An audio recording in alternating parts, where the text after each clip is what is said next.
히브리서 11장 1절은 우리에게 믿음은 바라는 것들의 실상이요 보지 못하는 것의 증거다 이렇게 말을 합니다. 사실 그리스도인 삶의 요소 중에서 믿음보다 더 중요한 것은 없다고 봅니다. 믿음은 사거나 또한 팔 수 있는 것이 아닙니다. 그렇다면 믿음은 무엇이고 믿음은 그리스도인 삶 속에서 어떤 역할을 할까요? 이 믿음이라고 하는 것은 누군가 혹은 무언가에 대해서 특히 논리적인 증거 없이 믿는 것, 헌신하는 것 혹은 신뢰하는 것으로 정의해 볼 수 있습니다. 또한 믿음이라고 하는 것은 하나님에 대한 믿음과 헌신이라 이렇게 말할 수 있습니다. 이것을 종합적으로 믿음에 대한 사전적 의미는 신앙하는 마음으로 꼭 그렇게 여겨서 의심하지 않는다는 뜻을 갖고 있습니다. 믿음에 대해서 성경적 의미는 우리가 예측하는 것을 크게 벗어나지 않습니다. 구약 성경에서 말하는 믿음이라고 하는 것은 구체적이고 또 역사적인 내용에 대해 굳게 신뢰하는 것을 의미한다라고 볼 수가 있습니다. 그렇다고 한다면 신약 성경에서는 어떻게 볼까요? 믿음이라고 하는 것은 믿는 내용을 진리로서 받아 수용하는 것을 의미한다라고 볼 수 있습니다. 그렇다고 한다면 믿음이라고 하는 것이 뭘까요? 믿음이라고 하는 것은 인간 이상의 세계이고 또한 과학 이상의 세계에서 이루어지는 실체를 믿는 것이다 이렇게 정의할 수가 있습니다. 그래서 그리스도인들은 잠시 있다가 사라지는 죄악의 즐거움을 멀리할 수밖에 없습니다. 히브리서 11장 25절은 말씀합니다. 도리어 하나님의 백성과 함께 고난받기를 잠시 죄악의 날을 누리는 것보다 더 좋아하고 이렇게 고백하고 있는 것을 볼 수가 있습니다. 그리스도인은 그 믿음으로 인하여 영원한 하나님의 나라를 소망하며 살아가고 있다라고 하는 것입니다.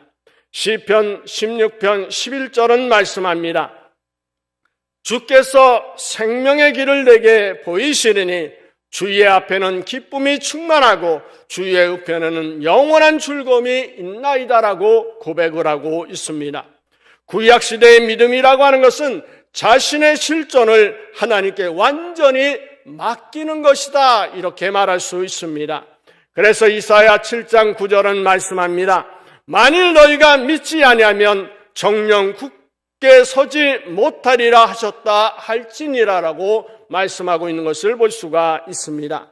신약시대의 믿음이라고 하는 것은 하나님을 믿는 것과 예수 그리스도를 믿는 것이 결합되었다라고 볼 수가 있습니다. 예수 그리스도는 하나님의 인격화된 말씀이라고 하는 것입니다. 그래서 요한복음 11장 14절은 말씀합니다. 우리 한번 다 같이 읽어볼까요? 말씀이 육신이 되어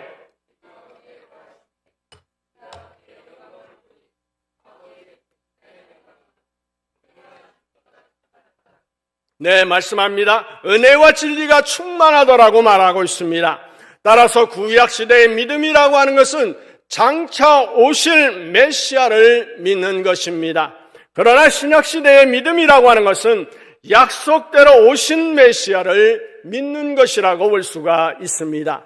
구약시대와 신약시대의 믿음의 대상이 달라진 것은 아무것도 없습니다.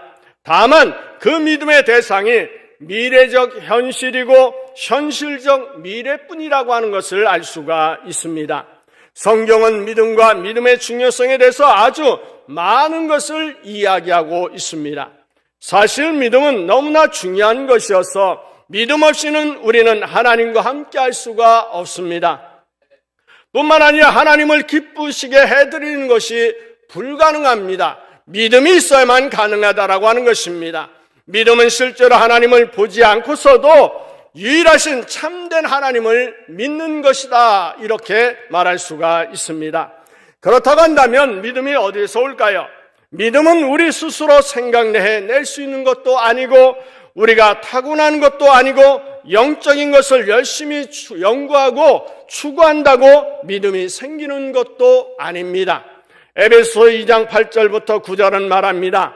믿음이 하나님으로부터 온 은사이고 우리가 그것을 받을 만한 자격이 있거나 우리가 그것을 얻었거나 혹은 그것을 가질 가치를 지니고 있기 때문에 믿음이 주어지는 것이 아니라고 분명히 말하고 있습니다. 그러면 뭐라고 말하고 있을까요? 믿음은 우리 자신으로부터 오는 것이 아니라 하나님으로부터 오는 것이다 라고 말씀하고 있습니다. 이것은 우리의 능력 혹은 우리의 자유의지로 얻어지는 것이 아닙니다. 이것은 하나님의 거룩한 계획과 목적에 따라 하나님의 은혜 그리고 긍휼로 하나님께서 주시는 것이기 때문에 하나님께서 모든 영광을 받으신다라고 하는 것입니다. 이런 믿음을 왜 가져야 할까요? 하나님께서는 하나님께 속한 자들과 또한 그렇지 않은 자들을 구분하기 위한 방법을 만드셨고 그것이 바로 믿음이라고 하는 것입니다. 아주 간단하게 말하면 우리는 하나님을 기쁘시게 해드리기 위해 믿음이라고 하는 것이 필요하다라고 하는 것입니다. 하나님께서는 우리가 하나님을 볼 수 없음에도 불구하고 하나님을 믿는다는 것이 바로 하나님을 기쁘시게 해드린다라고 하는 것을 우리에게 말씀하고 있습니다. 그래서 히브리서 11장 6절의 주요 부분에 보면 하나님이 자기를 찾는 자들에게 상 주신다라고 말씀하고 있습니다. 그렇다고 우리가 하나님으로부터 무언가를 얻기 위해서 믿음을 가져야 한다고 하는 것을 말하는 것이 아닙니다. 하지만 하나님께서는 순종적이고 충성하는 사람들에게 축복해 주시는 것을 좋아하십니다. 우리는 이것의 완벽한 예를 누가복음 7장 50절에서 볼 수가 있습니다. 예수님께서 우리에게 어째서 믿음이 그토록 보람이 있는 것인지를 간략하게 설명하시다가 한 죄인된 여인과 대화를 하시는 모습을 볼 수가 있습니다. 거기서 예수님께서 하신 말씀이 가장 중요한 것이 있습니다. 그것은 내 믿음이 너를 구원하였으니 평안히 가라 하신 말씀입니다. 이 여인은 믿음으로 예수 그리스도의 존재를 믿게 되었고 그 믿음에 대해 예수님께서 보상해 주시는 모습을 발견할 수가 있습니다. 믿음은 우리가 영원토록 하나님과 함께 천국에 있게 될 것을 믿어 알게 함으로써 우리를 마지막 날까지 지탱해 주는 힘이 된다라고 하는 사실입니다. 그래서 베드로전서 1장 8절 9절은 말합니다. 예수를 너희가 보지 못하였으나 사랑하는도다. 이제도 보지 못하나 믿고 말할 수 없는 영광스러운 즐거움으로 기뻐하니 믿음의 결국 곧 영혼의 구원을 받음이라고 말씀하고 있습니다. 이러한 우리 믿음은 예수를 믿는 것입니다. 예수를 믿는 우리 믿음은 나의 내면에만 머물러 있으면 안 된다라고 하는 사실을 우리는 기억해야 합니다. 믿음이라고 하는 것은 반드시 행동으로 나타나고 다른 사람들이 믿음을 갖도록 만들어가야 한다라고 하는 것입니다. 어떻게 효과적으로 믿음을 갖도록 하느냐에 따라 믿음의 결과가 나타나기 때문에 그렇습니다. 여러분은 믿음을 갖도록 준비되어 있습니까? 지금 우리는 성탄절을 앞두고 있습니다. 혹시 여러분들은 불신자들과 성탄절의 유래와 의미에 대해 대화를 나눠보신 적이 있을까요? 질문을 받은 적이 없다면 먼저 대화를 요청해 본 적이 있으십니까? 세상 사람들과 믿음을 가진 사람들 중에는 성탄절 이야기를 하면 산타와 누들포 사슴을 먼저 떠올리고 그런 이야기를 합니다. 그리고 혹시나 하는 선물을 기대합니다. 성탄절은 온 일을 위해 예수 그리스도가 이 땅에 오신 것을 기념하는 날입니다. 그래서 기쁜 날이고 즐거운 날이고 행복한 날입니다. 예수 그리스도가 빠진 성탄절은 없다라고 하는 사실을 기억하시기 바랍니다. 우리가 사람들에게 반드시 말해줘야 할 것이 있다라고 하는 것입니다. 바로 우리가 믿는 믿음에 대해 말해야 합니다. 성탄절이 아닐 때에도 믿음에 관해서 대화를 나누겠지만 이 성탄절에 대화한다면 훨씬 더 기쁜 대화를 할 수 있으리라고 봅니다. 오늘이라도 불신자 친구 누구와 대화를 해보시는 여러분이 되시길 바랍니다. 전화라도 좋고 이메일이라도 괜찮습니다. 여러분의 믿음에 관한 이야기를 나누는 시간을 만들어 보시기 바랍니다. 아마 친구가 여러분의 믿음을 공격하여 난처하게 만들 수도 있을 것입니다. 대화를 나눈다고 했는데 오히려 논쟁할지도 모릅니다. 그러나 두려워하지 마시기 바랍니다. 이런 과정을 거칠 때에 여러분의 믿음이 보다 성숙해지고 확실해지기 때문에 그렇습니다. 친구와 더 가까워질 수 있는 시간이 될 수도 있을 것입니다. 대화 과정 중에 여러분의 입술을 지도하시는 성령의 역사도 체험할 수도 있습니다. 여러분 먼저 적극적이고 주도적으로 믿음에 대해서 이야기를 하시기 바랍니다. 그렇지 않으면 여러분의 믿음에 관해서 비판하는 소리를 먼저 들을 수도 있습니다. 비판을 대항하기보다 먼저 믿음의 대화를 시작하는 것이 더 바람직하지 않을까요? 오늘 우리가 읽은 본문의 세례 요한이 그의 사역에 대한 이야기에 질문을 던지고 있는 것을 알 수가 있습니다. 그 질문의 대화의 과정 속에서 우리의 믿음을 살펴볼 수도 있습니다. 먼저 무엇을 살펴볼 수 있을까요? 우리가 너는 누구냐라고 하는 질문을 받는다면 어떻게 대답해야 할까요? 우리의 믿음에 관한 근본적인 내용은 예수님이 누구냐라고 하는 것과 나와 예수님과의 어떤 관계이냐라고 하는 것입니다. 분명히 알 것은 예수님은 하나님의 아들이십니다. 그리고 우리의 구세주가 되십니다. 우리의 존재는 예수님과의 관련해서 더 의미가 있습니다. 우리의 존재의 가치는 예수님 때문에 높아지고 있다라고 하는 사실입니다. 본문에 나오는 세례 요한 역시 자기 가치를 예수님에게 두었다라고 하는 것입니다. 그는 예수님을 소개하는 사람, 예수님을 예비하는 사람의 역할을 충실히 감당하고 있는 것을 알 수가 있습니다. 오직 예수님만을 높이고 있다라고 하는 것입니다. 우리 역시 오직 예수님을 높이고 있을까요? 예수님을 높이는 일이 사람들에게 의욕과 호기심의 대상이 될 수 있습니다. 자기가 무슨 예수님이냐 그러고 질시를 받을 수도 있습니다. 그래서 유대인들이 요한에게 향해서 말합니다. 너는 누구냐라고 질문을 합니다. 요한은 자기가 결코 그리스도가 아니라고 대답을 합니다. 오늘날 예수님을 믿는 사람들 중에 자기가 예수님인 것처럼 착각하는 사람이 있습니다. 자기 마음대로 생각하고 행동하고 판단을 합니다. 하나님의 뜻을 생각하는 신중함과 나 자신에는 겸손함이 결여된 사람들이 있다라고 하는 것입니다. 우리가 예수님의 제자라면, 예수님을 전하는 사람이라고 한다면 예수님 때문에 내가 있다는 사실을 분명히 알아야 합니다. 예수님만이 나의 삶의 근원이며 대화의 주제임을 한시도 잊어서는 안 됩니다. 나와 함께 하시는 예수님이 다른 사람의 마음에 들어가시도록 예수님을 소개하는 사람이 되어야 할 것입니다. 또 하나 우리가 너는 무엇이냐라고 하는 질문을 받는다면 어떻게 대답해야 할까요?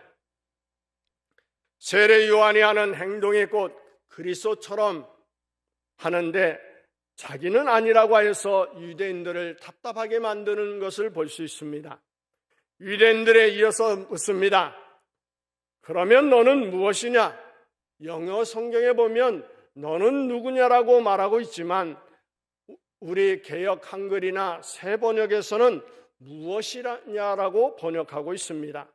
누구냐라고 하는 이 질문이 존재성에 관한 질문이라고 한다면 무엇이냐라고 하는 질문은 하는 일과 사역과 관련이 되어 있다라고 볼 수가 있습니다. 유대인들은 세례 요한이 선지자처럼 행동하는 것을 보았습니다. 그것도 엘리야처럼 강력한 말로 백성들을 경고하고 있습니다. 유대인들은 요한에게 엘리야냐라고 물었지만 요한은 아니라고 대답을 합니다.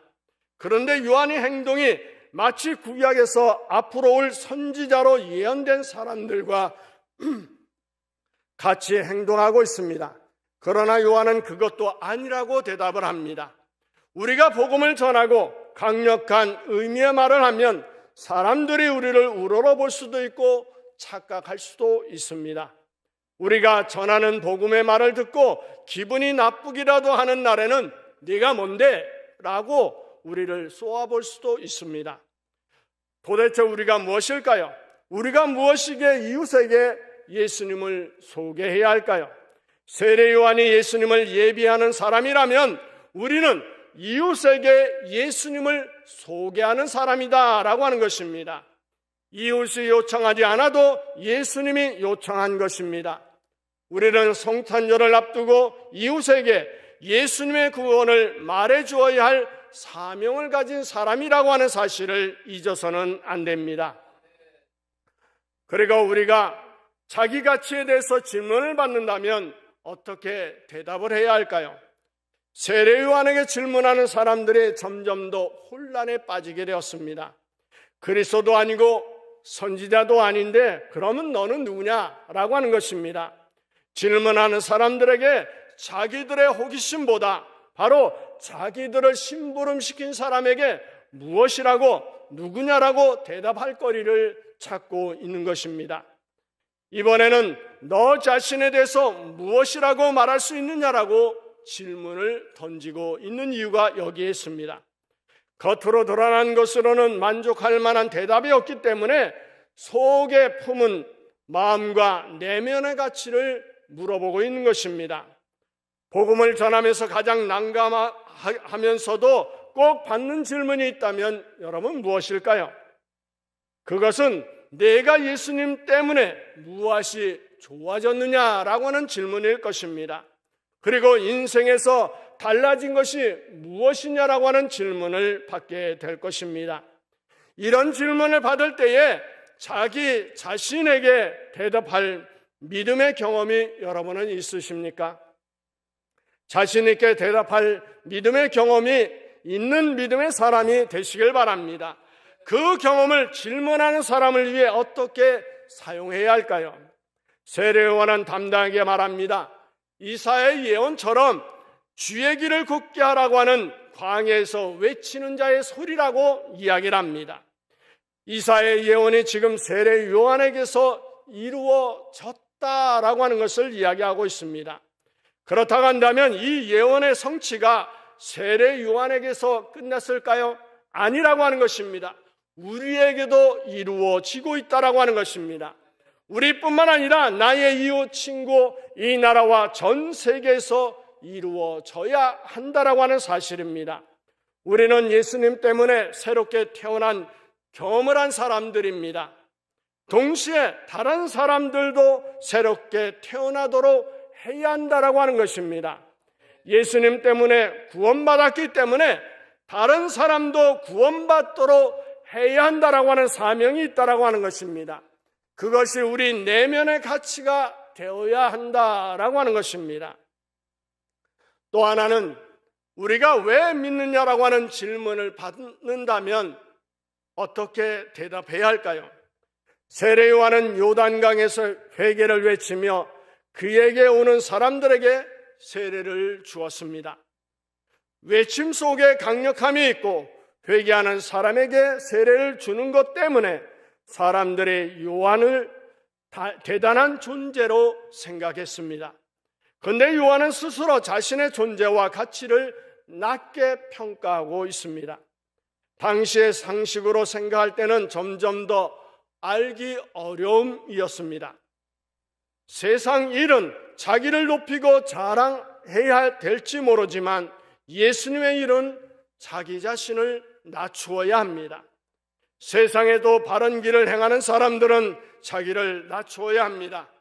자기를 높이면 하는 일마다 바르지 못한 일이거나 바른 방법이 아닐 경우가 많습니다. 겸손해야 할 이유는 내가 아니라 나의 구주 예수님 때문이라고 하는 것이 있기 때문입니다. 왜 믿느냐라고 질문을 받는다면 예수님이 나를 구원하시려고 이 땅에 오셨고 나를 위해 낮아지신 예수님을 만났기 때문이라고 대답할 수 있는 여러분이 되시길 바랍니다. 당신을 위해 예수님이 오셨고 당신 때문에 내가 먼저 믿는 것이라고 질문하는 사람들에게 대답할 수 있는 믿음의 사람이 되시길 바랍니다. 나를 향해 왜 그렇게 겸손하냐고 묻는다면 예수님이 낮아지셨는데 내가 낮아지지 않고 살 수 있겠느냐라고 반문할 수 있는 믿음의 사람이 되시길 바랍니다. 왜 하필이면 자기에게 예수님을 소개하느라고 믿는다라고 묻는다면 여러분 뭐라고 대답하기를 원하십니까? 분명하게 여러분은 대답해야 할 것입니다. 바로 당신 때문에 예수님이 있고 내가 있는 것이라고 대답할 수 있어야 한다라고 하는 것입니다. 성탄절을 앞두고 우리에게 믿음에 관해 묻는 사람이 있을 것입니다. 그때 대답할 것을 항상 준비할 수 있기를 바랍니다. 그리고 온유함과 두려움으로 대답할 수 있는 믿음의 사람이 되시길 바랍니다. 그리고 담대하게 오직 예수뿐이라고 하는 것을 대답할 수 있는 믿음의 사람이 되시기를 바랍니다. 오직 믿음만이 우리의 살 길이라고 하는 것을 잊지 않는 여러분의 삶이 되시기를 예수의 이름으로 축원합니다.